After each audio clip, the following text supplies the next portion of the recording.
Hey there, Andrea with Go Diaper Free here. I'm recording podcast number 98 now.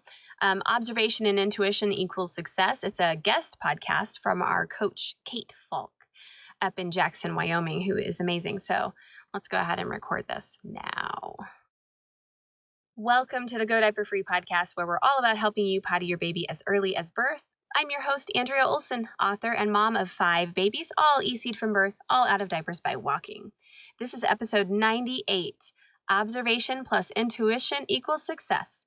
Make observation and intuition bookends to support your EC practice.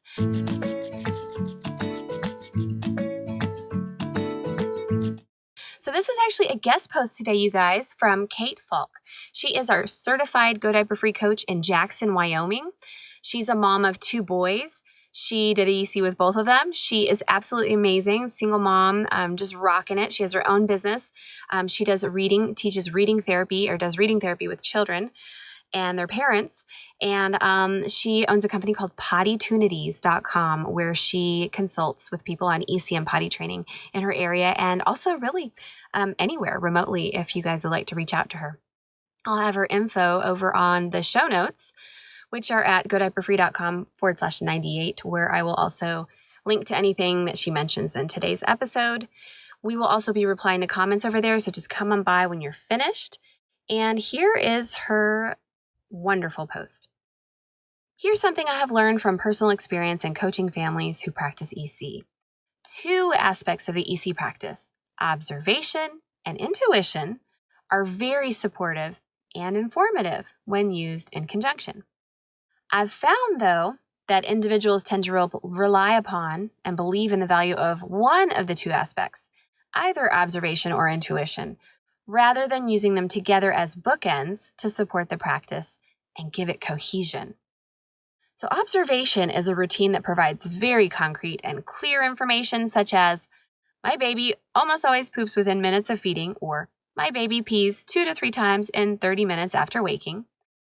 When you practice observation consistently, as Go Diaper Free recommends, that's my book, links in the show notes, you will see patterns in your baby's elimination. Like any science-based study, you need to have some consistency in your observation. Do observation for 2 weeks every day, do observation at the same time every day, record notes, and eliminate all distractions.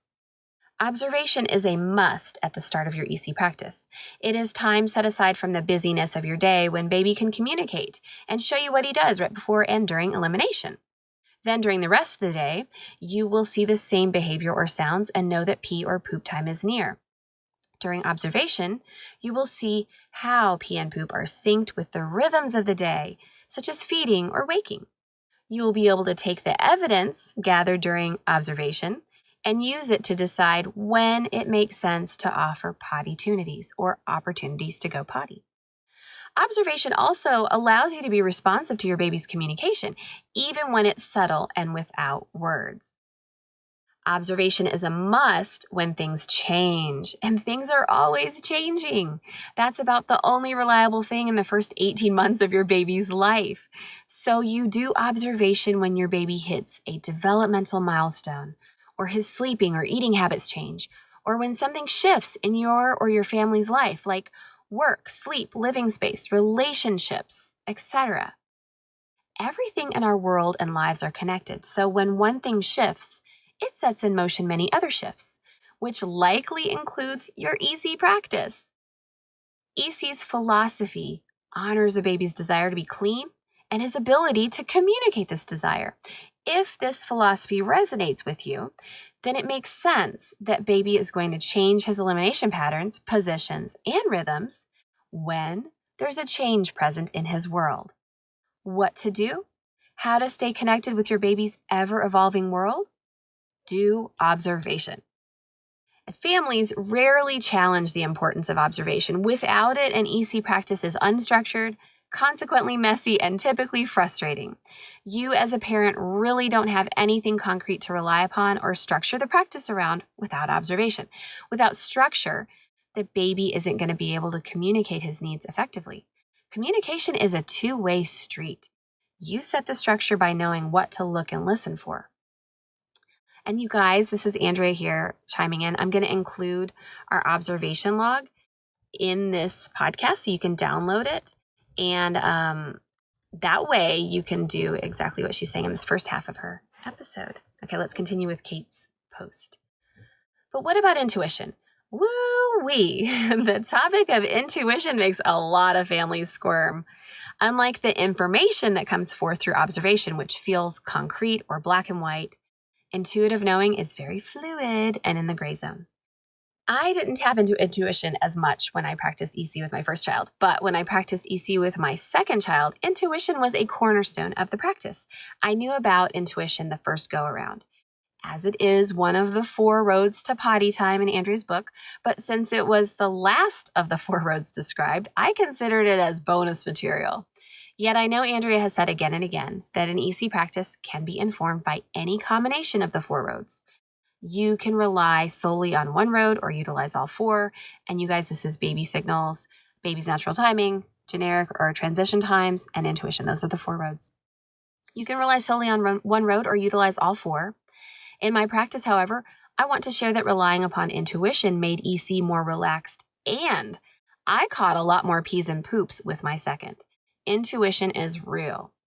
In our Western cultures, we are taught to see black and white. The majority of our learning is institutionalized. Science beats all. Therefore, for most of us, it is likely easier to start with observation, of course, and trust the black and white evidence it provides.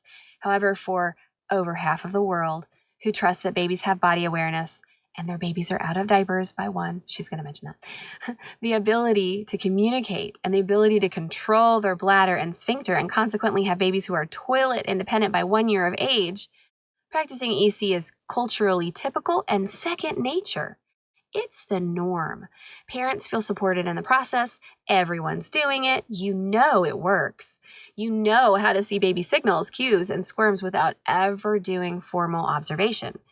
Baby's elimination rhythms become clear because you intuitively know what to look for. No record log required, no observation required.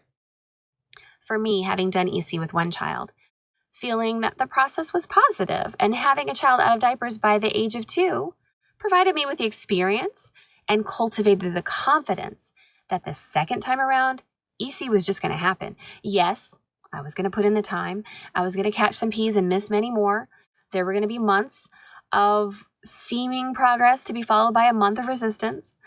Yet my confidence and trust in the process never waned. I knew it worked.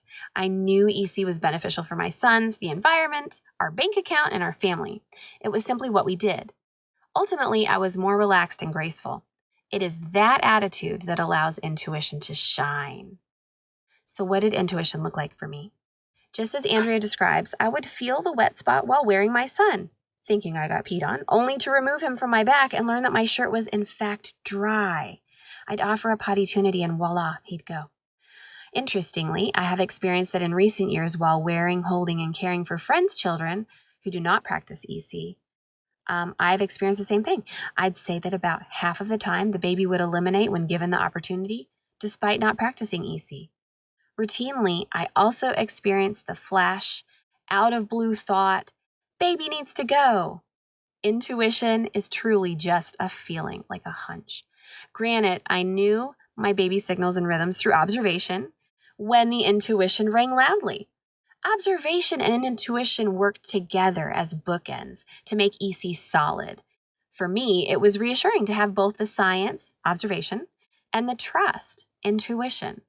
I can tell you exactly how to do observation. It's in the book, Go Diaper Free. There's a link over at the show notes, godiaperfree.com/98. Follow the instructions. Now, however, I can't tell you exactly how to be intuitive.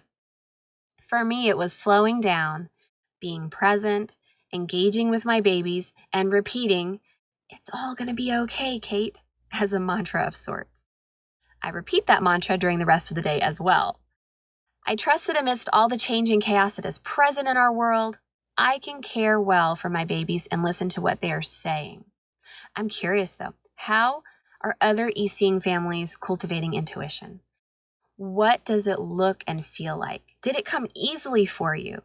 How does it work in conjunction with or without observation? Do you believe that intuition correlates with confidence and trust in the EC philosophy and practice, like day to day?